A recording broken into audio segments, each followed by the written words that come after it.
I never thought I'd be sitting here, in this corner office with floor-to-ceiling windows overlooking the city, replaying that night over and over in my mind. The hum of traffic below mixed with the soft clink of my coffee cup against the saucer, but nothing could drown out the memory of my mother's voice echoing across that crowded hall. "How could you embarrass us like this?" she had said, in front of Dad's colleagues, friends, even my extended family.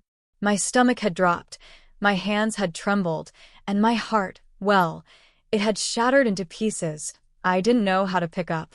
And yet, here I was, dressed in a tailored cream blouse that felt like armor against the world, scrolling through emails, my phone buzzing incessantly with work updates and meeting reminders. On the surface, everything looked perfect, successful, composed. But inside, I carried the invisible scars of that evening, the sting of public shame that no apology could erase. Then came the message that forced me to face it again, a notification that Dad's charity gala was next month. They're expecting me to attend. A mixture of dread, pride, and quiet amusement swirled inside me. They think I'm still the same girl who flinched when my mother's words cut too deep. Little do they know how much I've changed. I sighed, noticing the faint scent of vanilla from my candle and the soft rustle of papers on my desk. Every detail, every memory, reminded me that this time, I would respond differently. And I would not just respond, I would redefine everything. I was 19, barely out of college, full of dreams and terrified of failing them all in front of the people whose opinions mattered most. Dad's annual business event was always a spectacle, glittering chandeliers, suits and gowns, champagne flowing freely. I remember clutching my simple navy dress, wishing it could make me invisible. But invisibility wasn't an option that night.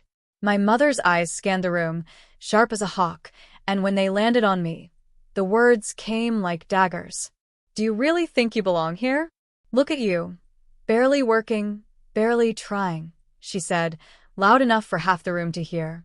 My cheeks burned, my throat tightened, and for a moment I froze, the laughter and whispers around me spinning like a storm. Everyone seemed to lean in, waiting for me to crumble. I wanted to disappear. I wanted to sink through the floor. But then I felt a gentle squeeze on my hand. Grandma's voice, soft yet steady, whispered, "Don't let them write your story for you, Emily. You'll show them what you're made of in your own time." Her small gift, a gold locket she had worn through decades of challenges, rested warm against my palm. It was a reminder that someone believed in me, even when my own family had their doubts. That night, I walked out of the gala not with my head down, but with a quiet resolve. I promised myself I would build something they couldn't ignore, not to prove them wrong for the sake of revenge, but to prove to myself that my worth wasn't tied to their approval. The humiliation, the whispers, the sting of her words, they became fuel. I didn't know yet how or when, but I knew one thing: I would never let anyone define my potential again.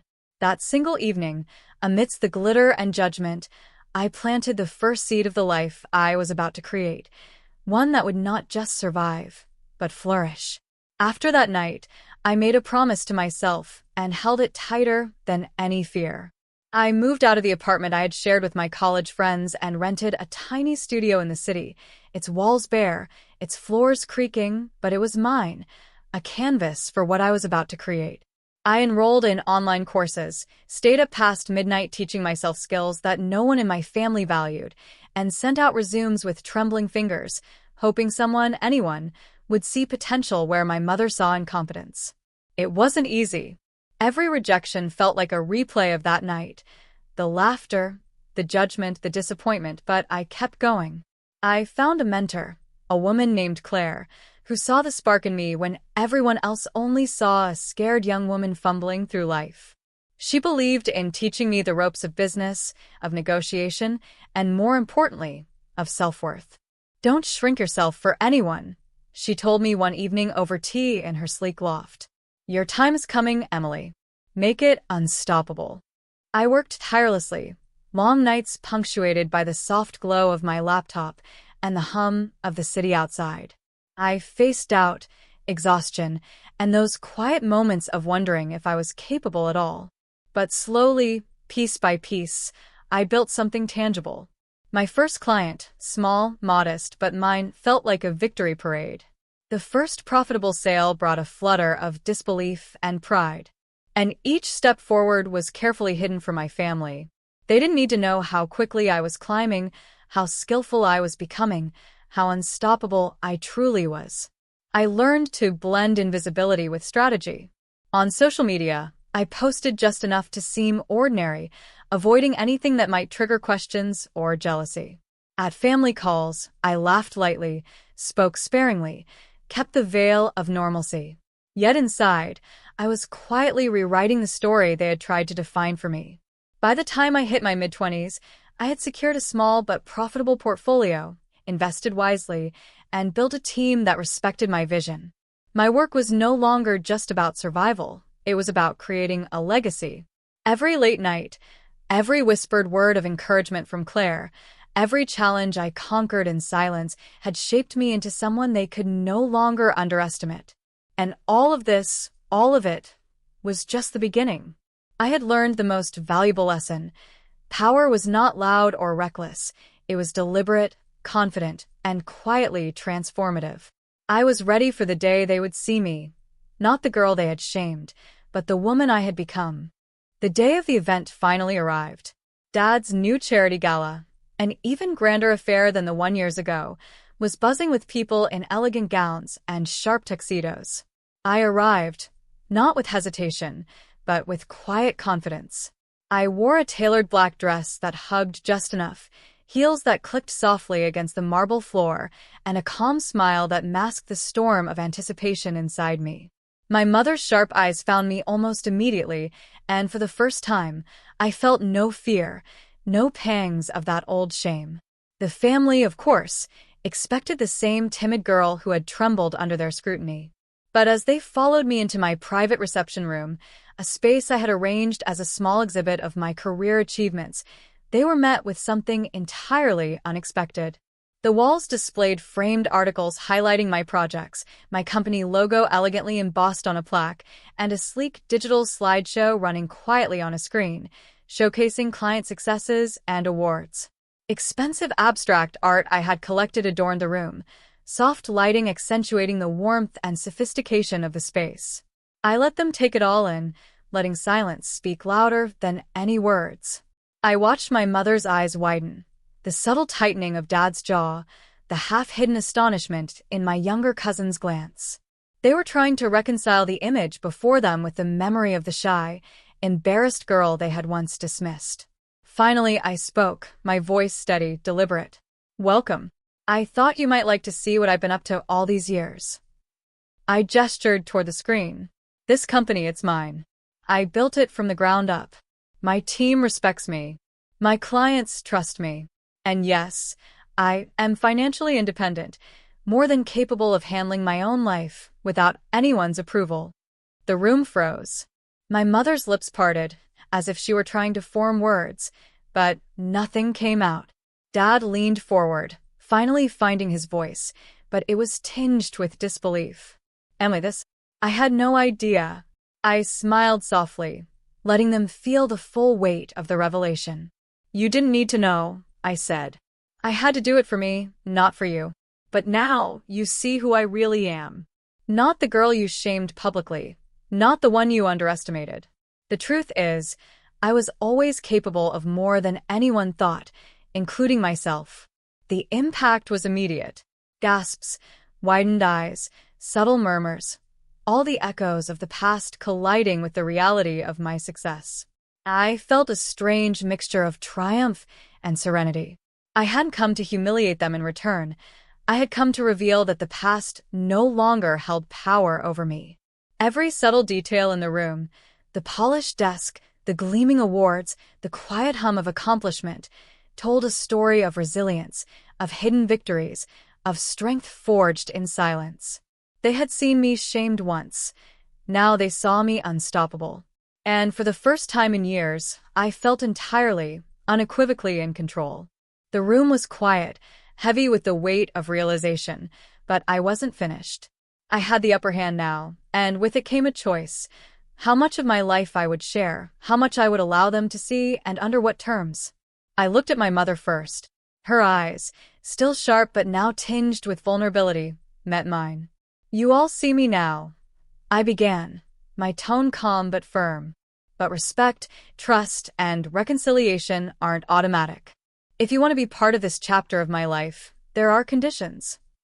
I could see Dad stiffen slightly. My younger siblings exchanged wary glances. I continued, each word deliberate. "First, you must leave behind the judgment that belittled me. It no longer serves anyone. I won't tolerate criticism disguised as concern. Second, I expect honesty from all of you. Lies, pretenses, or comparisons have no place here." I paused, letting them absorb it. "Third, pursue your own passions. Stop living through me or measuring your worth against anyone else. You each have talents, dreams, and potential. You owe it to yourselves to honor them." My mother's shoulders sagged, her eyes glistening slightly. I softened my voice, just enough to let compassion through. "I care about you all. I want you to grow. But this isn't about me bending to old patterns. It's about us creating something new, relationships rooted in respect, support, and honesty." Then I turned to the symbolic locket in my hand, the same one Grandma had given me years ago. "Remember this," I said, holding it up. "It isn't just a piece of jewelry. It's a reminder that love, support, and belief can transform someone. I want you to use this as a guide. Support each other, lift each other, and never underestimate what one person can achieve when nurtured instead of shamed."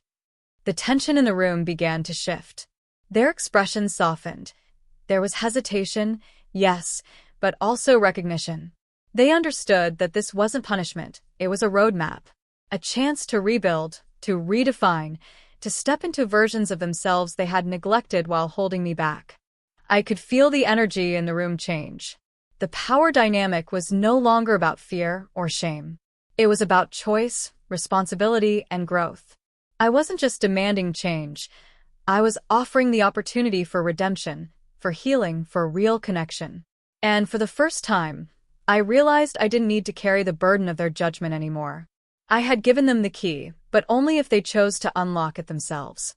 The weeks that followed were quietly transformative.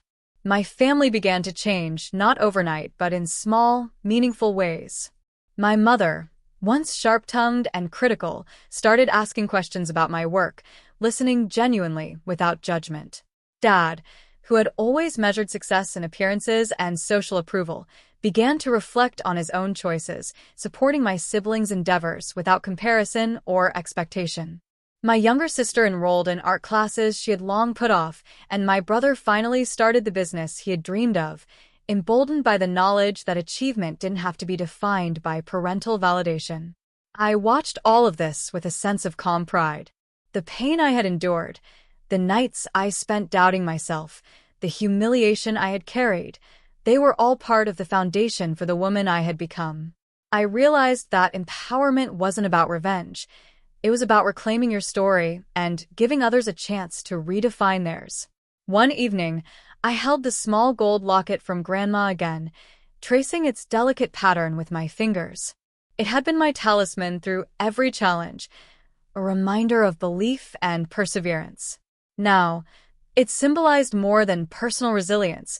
It represented the bridge I had built between the past and the future, between shame and respect, between judgment and understanding. Sitting by my window, city lights reflecting off the glass, I let myself breathe deeply.